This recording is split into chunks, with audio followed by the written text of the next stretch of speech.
பரம்பரையா நம்ம வீட்டுல இருந்து ஒருத்தர் தாலி எடுத்து கொடுத்ததா ஊர்ல கண்ணாலுமே நடந்திருக்கு. ஆனா உங்க வீட்டுல இருந்து ஒருத்தர் வந்தா கண்ணாலுமே நின்னு போயிரும் சொல்றத இப்பதான் முத தடவையா கேக்குறேன். தாம்பூல தட்டை மாத்தின பிறகு மாப்பிள்ளை மாத்துறது எந்த வகையும் நியாயம் இல்ல.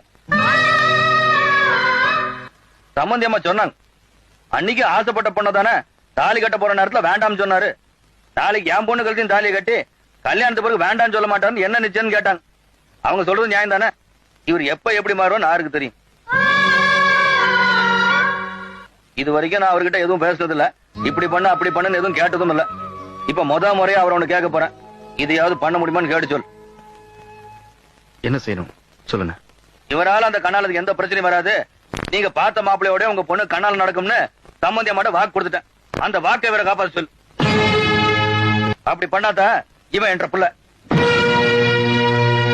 என்ற புள்ளையா இருக்கணுமா வேண்டாமா நீயே முடிவு பண்ணிக்க.